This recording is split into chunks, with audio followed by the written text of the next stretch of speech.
Senhor presidente, boa tarde, senhor Anderson, advogados. Quero agradecer aqui ao senhor, por esclarecer várias questões. Quando falta, de fato, apuração de fatos, o que resta é narrativas. É verdade. Quer dizer, às vezes não. O senhor não foi denunciado, não tem tipificação de crime, o senhor está usando de forma constrangedora a tornozeleira eletrônica, 4 meses preso sem poder ter visita à sua família, e tudo isso porque você cumpriu o seu papel. Afinal de contas, a secretaria não tem competência operacional, mas sim de planejamento. E infelizmente, enquanto para alguns são promovidos, enquanto para alguns continuam soltos, inclusive estando lá dentro do Planalto, o que o senhor toma realmente é uma perseguição, porque miram no senhor, mas o alvo, de fato, nós sabemos que se chama Bolsonaro. O senhor assinou o plano de ação integrada, fez tudo aquilo que podia ser feito, inclusive diante das competências, mas infelizmente não estão buscando aqui a apuração da verdade, mas sim conseguir levantar, construir uma narrativa completamente falsa, e o que de fato resta são somente narrativas. Foi levantado aqui, com relação a uma minuta do golpe que teria sido escrita pelo senhor ou juntamente com Jair Messias Bolsonaro, mas que estava disponível desde o dia 2 de dezembro em uma revista eletrônica do Google. Você tem ali uma narrativa, te acusaram de comprar as passagens de forma premeditada, o senhor deve ser um exímio servidor público, não tenho dúvida disso, mas a esquerda acha que até é mais do que isso, o senhor é futurólogo, realmente sabe o futuro para poder comprar passagem dia 21 de novembro e cair exatamente no dia em que supostamente houve aí o golpe. Te acusaram inclusive de ir para a Bahia, senhor Torres, somente por conta de conversar ali com a PRF para tramar uma possível impedimento de votos ali no Nordeste. Só que o senhor foi à Bahia a convite da Polícia Federal e também não esteve na PRF, o que mais uma vez cai essa narrativa. E quero pegar aqui emprestado a ajuda de um ministro chamado Alexandre de Moraes para poder sepultar essa narrativa. Afinal de contas, o que o senhor ministro diz torna-se verdade por completo. Ele diz o seguinte: nenhum eleitor foi impedido de votar por blitz da PRF.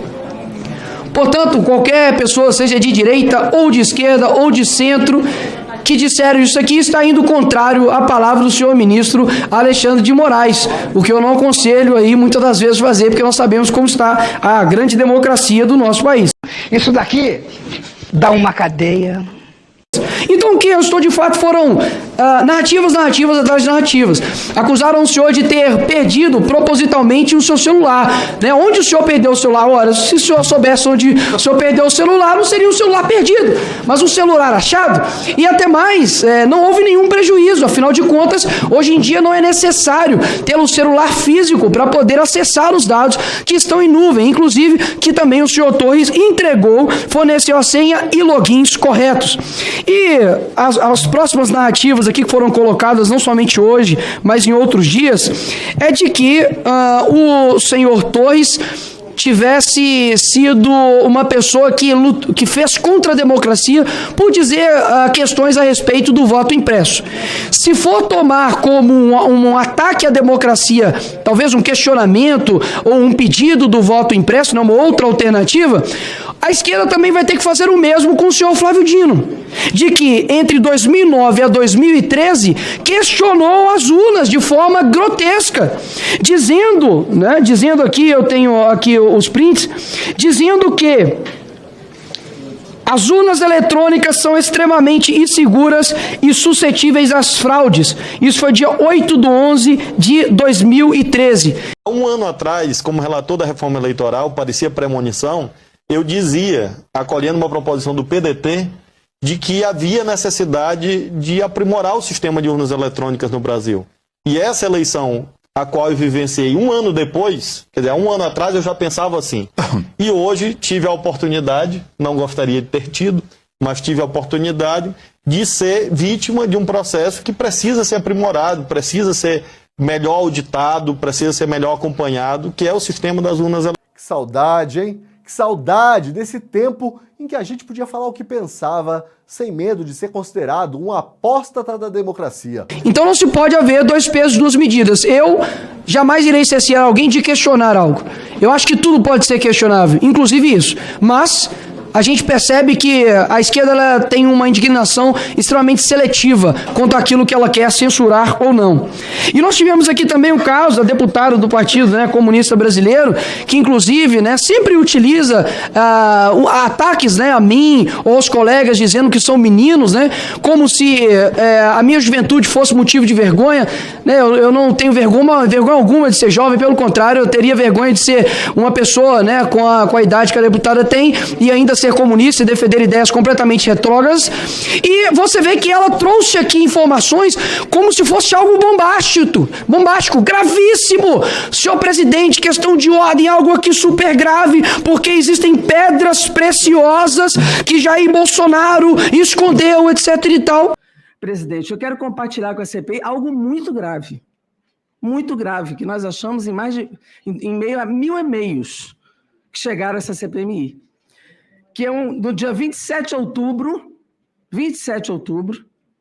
foi entre os ajudantes lá os ajudantes de ordem, e-mails comunicados seguindo ordem do senhor Mauro Cid, que foi guardado no cofre grande um envelope contendo pedras preciosas para o presidente e uma caixa de pedras preciosas para a primeira-dama, recebidos em Teófilo Otoni, ou seja, na campanha, em 26 de 10 de 2022, lá em Minas Gerais, na sua terra. E essas pedras nunca foram registradas, nem como presente ao presidente da República e à primeira-dama, nem em lugar nenhum.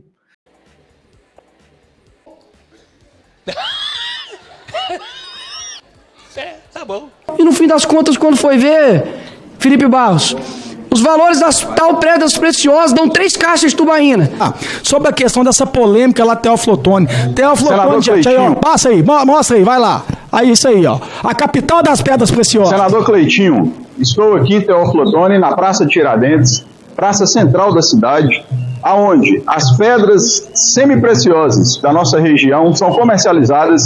Vocês podem ver aqui, ó, estou com um comerciante aqui, conhecido aqui em Teófilo Otoni, o Lan, onde ele está montando aqui os seus estojos aqui à venda. Tá vendo aqui, ó?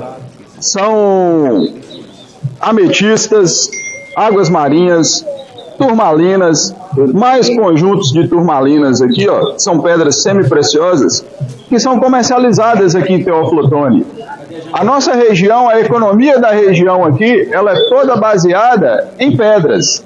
Então veja só, essa história de que foram pedras preciosas presenteadas ao presidente Bolsonaro não passa de uma mentira, de uma fake news. São uma lembrança singela que foi dada ao presidente e que acabou se tornando uma narrativa muito grande, que acabou inclusive gerando não só um constrangimento para a cidade de Teófilo Otoni, quando colocou todos os comerciantes como garimpeiros ilegais, como pedras provenientes de garimpo ilegal, e ainda para financiar atos terroristas. Uma mentira sem fim. Tudo isso acabou gerando problemas, inclusive para os meus filhos, que estiveram comigo para presentear o presidente Bolsonaro. Ou seja, realmente algo incrível que, olha só, tá perdendo um incrível roteirista de Hollywood aqui. Eu indico a deputada para realmente estar num talento desperdiçado. Porque olha só o que ela quer que você de casa acredite. De que Jair Bolsonaro recebia tais presentes e fazia com que esses presentes se transformassem em financiamento de atos golpistas. Então o pessoal estava ferrado. R$400 não dá para nada. Para poder sustentar todo mundo que estava ali. E elas ainda chamam que os nossos pensamentos a respeito do que de fato aconteceu, que são mirabolantes. Espera aí. Quando nós olhamos todas as pessoas que foram envolvidas, estão sendo colocadas aqui como responsáveis, você tem o Coronel Naime, senhor Torres, que estava lá no dia tirando vândalos ali na unha. E sabe o que ele ganhou? Uma cadeia. Nós temos o senhor que era secretário, mas estava aqui ausentado aqui, mas deixou um responsável Por isso, assinou todo o pai, colocaram o senhor na cadeia e ainda se deslizavam querer colocar de novo o senhor na cadeia. Ou seja, para todos que estão talvez um pouco não ligados ao Bolsonaro, mas um pouco distantes, né, um pouco próximos na verdade, eles querem colocar na cadeia. Agora, o general do Lula que estava lá dentro, e o Ministério da Justiça, que também recebeu os informes da ABIN, o GSI, que recebeu os informes da ABIN, e o Kleber, que foi promovido pelo Capelli, aí não tem nada a ver. Aí tá tudo certo, é dentro da normalidade.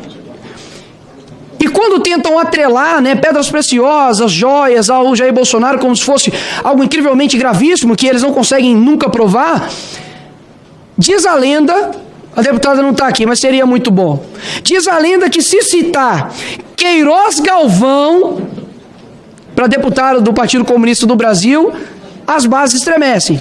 Porque aquilo que é legal, eles fazem se tornar ilegal. Mas aquilo que talvez tenha um senso de ilegalidade, eles tomam ilegalidade. Porque a deputada foi depositado pelo Queiroz Galvão na conta do PCdoB, depois depositado para a campanha da deputada, R$410 mil. Isso aí está tudo bem. Isso é belo e moral, não tem problema nenhum. Mesmo que a empreiteira tenha sido investigada ali na Lava Jato. Mas quem está errado realmente é o Bolsonaro, que recebe Pix de 1 centavo a R$15, a 15 centavos, e que, somando a totalidade, dão incríveis R$20.